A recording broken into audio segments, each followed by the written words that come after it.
Lucky for me, I know someone who has the hookup when it comes to all things Creed fragrances. And lucky for me, he is very generous. And he shared with me an introduction to the new fragrance by Creed for women, Eladaria.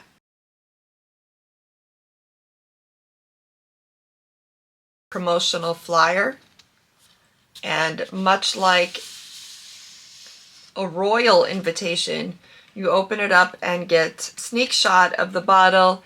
On the back is the note from his Creed contact, but also the verbiage around promoting Eladaria fragrance. Wander through the garden of dreams and savor the gleaming, velvety essence of Eladaria. I did notice that this fragrance is already available for purchase in the United Kingdom. I am here in the United States, so it is yet to be available to us. According to his Creed contact, it will be available March 31st, so the end of this month. And ladies and gentlemen, this fragrance is true to form when it comes to Creed. Ever since Creed was acquired by BlackRock, their fragrances have been a step above the former. Granted, we've talked about this before. The original fragrances by Creed, they had a character and a signature all their own, specific to Creed fragrances. These new ones are a little bit more modern, in my opinion. They may be a bit more mainstream when it comes to the juice of the fragrance themselves. However, I have found them to be a little bit more long-lasting, and they miss that dusty note that I experienced in many of the former Creed fragrances. Granted, as we spoke of in, I believe it was the Carmina review, how we spoke of how all the bottles are now the same when it comes to Creed fragrances. I believe this one is also in the former flask. Yes, it is. However, it is the most beautiful, like a watercolor sweetheart rose. It is the most delicate pink. It looks like it's not a polished bottle. It's just a clear flanker. It's lovely. It's delicate. It's the perfect spring fragrance. As I was saying, ever since BlackRock acquired Creed, the new formulations that Creed is representing are much more, for me personally, I've experienced maybe similar sillage to the former. However, the longevity of the fragrances is much more pronounced, at least for me personally. When speaking of Creed as of late, Creed from when I first experienced Aqua Fiorentina 15 years ago, the fragrance was long lasting. I sprayed it on myself, I took a shower, woke up in the morning, I still smelled it. Recent years prior to the acquisition by BlackRock, the longevity just wasn't what it used to be. But I just didn't experience the longevity that I did when I first originally experienced Creed.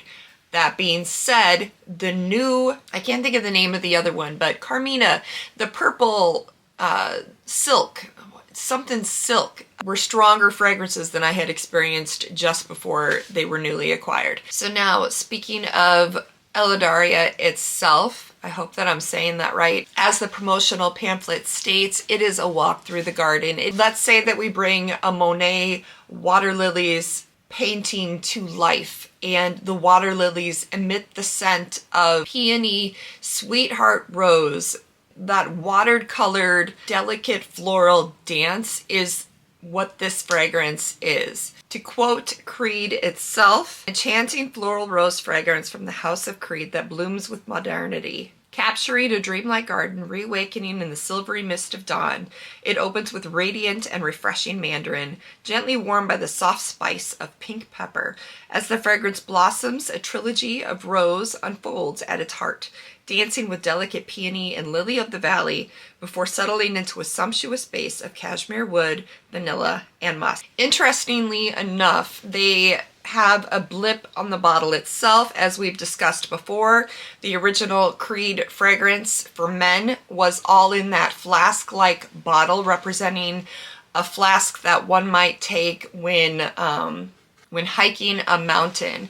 However, to bring a more feminine elegance to the newly packaged women's fragrances, it says that the signature perfume bottle of the House of Creed, a timeless symbol of elegance that traces the shape of a classic hip flask.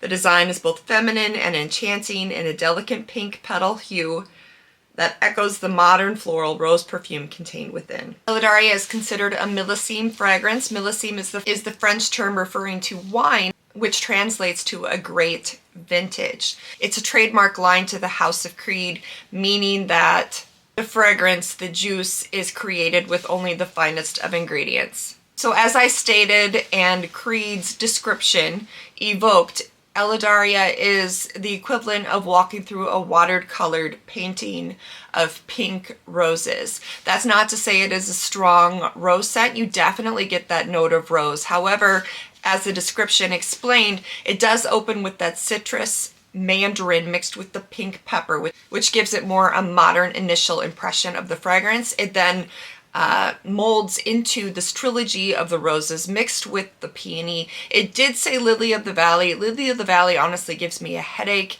I did not pick up that note as much in this fragrance. It then blends and dies down to more of, as it said, a vanilla musk rosy type scent.